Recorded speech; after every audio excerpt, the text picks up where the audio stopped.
السلام عليكم ورحمة الله وبركاته. ازيكم حبايبي؟ عاملين ايه؟ اهلا بيكم في قناتي نكهة البيت طعم مريح. النهارده حبيت اعمل معاكم البيتزا السايلة. هتعمليها في 5 دقايق وهتطلع تحفة وخطيرة. هتطلع حاجة كده هشة وطرية. هتجيبي معاكي بولة، معاكي كوبايتين دقيق، كوبايتين مية معلش. بصي، عايزة تعمليها بكوباية مية ماشي، انا عاملة صينيتين بكوبايتين مية. معانا خميرة فورية، معانا ايه كمان، هنقلب كده. هنجيب معلقتين سكر، نحط عليهم معلقتين سكر عشان تنشط الخميرة طبعا، تديها تقليبة اهو. بصي، مش هتاخد معاكي وقت خالص، كله على بعضه كده. حطينا الخميرة وكوبايتين المية ومعلقتين الملح، معلقتين السكر، فاضل رشة الملح عشان هنحط دقيق دلوقتي. بصي، معنا كوباية الدقيق اهي. انتي عاملة كوبايتين مية، هتحطي كوبايتين دقيق.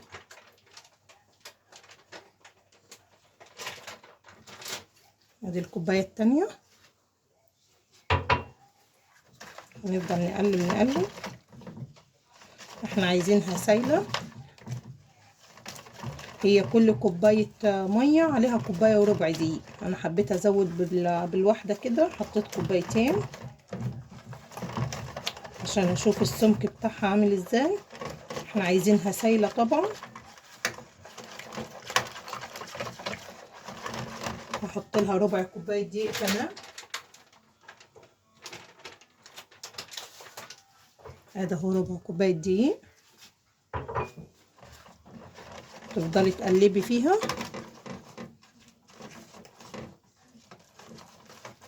وبصي، عايزينها تبقى سايلة.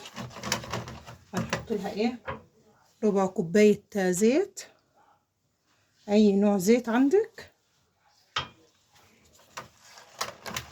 تفضلي تقلبي بقى لحد ما كله يتجانس مع بعضه.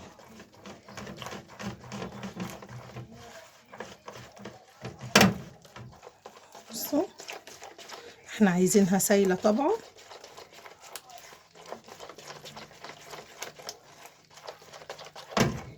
بص، القوام ده هو ده اللي احنا عايزينه، شايفة؟ حطها بقى في صواني هنحط نجهز صواني البيتزا معانا.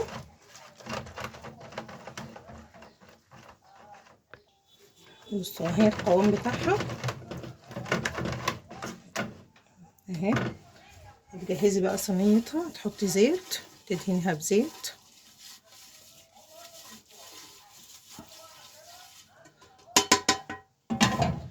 ادي الصينية التانية. طبعا لازم تعفريها بدقيق كده، تبطنيها، ترشي عليها حبة دقيق كده اهو،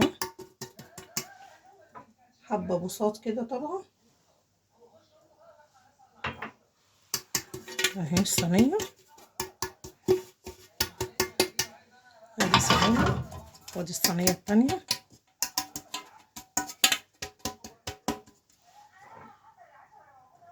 اهو. هنعمل بقى قلبي قلبي كويس. هنحط نص الكمية هنا.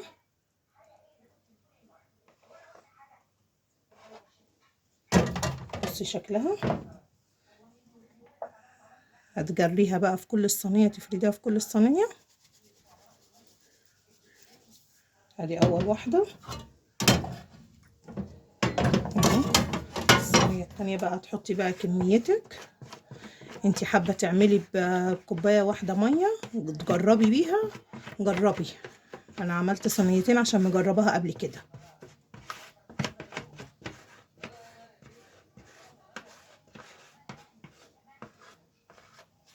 اهو. ادي الصينية التانية. اهم خطوة بقى هتسيبيها بقى نص ساعة كده تختمر وهي في الصينية بتاعتها، وهتغطي عليها. ادي الصينيتين اهو. هتسيبيها بقى لحد ما تختمر كده نص ساعة وهتغطي عليها. بصوا يا حبايبي، احنا سيبنا كده البيتزا اهو، غطيت عليها. هنعمل بقى صلصة البيتزا. معايا معجون الطماطم او صلصة الطماطم اللي يريحك، او طماطم فريش برضو.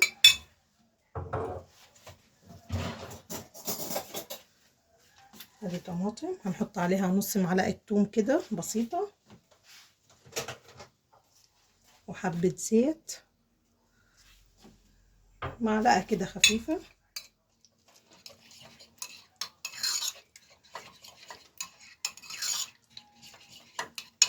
عندك كاتشب ماشي، عندك هريسة شطة ماشي، اللي يريحك.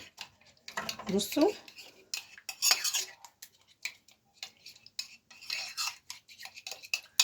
ادي اهي الصلصة بتاعت البيتزا. عندك كاتشب زودي عليها معلقتين كاتشب. هسيبها بقى لحد ما البيتزا كده تختمر معانا نص ساعة، وبعد كده هوريكم حبايبي. بصوا حبايبي، بعد ما ارتاحت كده 30 دقيقة، احنا كنا مجهزين الصلصة طبعا بتاعت البيتزا. بصوا هي مش هترضى تمشي معاكي، فانت ايه، حاولي توزعي بس، لانها العجينة تحتها سايلة، فحاولي توزعيها.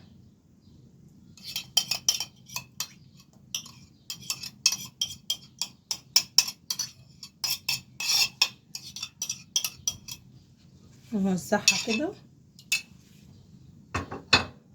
معاكي فرشة، حاولي توزعيها بيها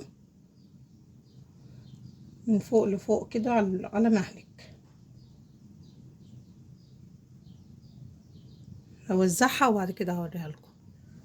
بصوا حبايبي، ادي شكلها بعد ما فردت عليها الصلصة اللي احنا عملناها مع بعض. بصوا بقى، هحطها في الفرن 10 دقايق كده تمسك نفسها. بعد كده هخرجها، احط عليها الجبن الموتزاريلا، اي حشو انتوا عايزينه، وانا هعملها بالجبن بس. تمام، هحطها بس في الفرن الاول تمسك نفسها، وبعد كده هخرجها. بصوا حبايبي، بعد 10 دقايق في الفرن خرجتهم. تحطي بقى الحشوة اللي انت تريحك. انا يا دوب حطيت شوية فلفل اهو، حبة فلفل كده يديها بس طعم. بصوا هنحط بقى ايه، جبن. انا عندي ميكس جبن اهي، هحط بقى الميكس جبن اهو. حطي بقى، غرقيها ميكس جبن. عندك جبنه موتزاريلا بس حطي، عايزه تحطي لها اي حشوه حطيها، بس انا ايه، حبيت اعملها خفيفه وسريعه. هي يعتبر ما خدتش غير وقت التخمير اللي هي نص ساعه بس، مفيش غير كده. عندك زيتون وعايزه حبه تحطي حطي اهو. هحطها بقى في الفرن يدوب تسيح الجبن، وخلاص على كده هخرجها معاكم ونشوفها. هحطها بقى في الفرن وهرجع لكم تاني. بصوا حبايبي، ادي شكل البيتزا بعد ما خرج.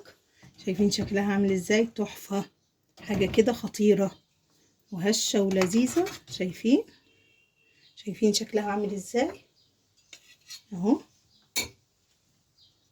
هوريكم بقى عشان لسه سخنة. شايفين الجبن؟ يدوب جبن والصلصة، مفيش غيرها. بصوا الشكل، حاجة كده خفيفة وهتعجبكم ان شاء الله.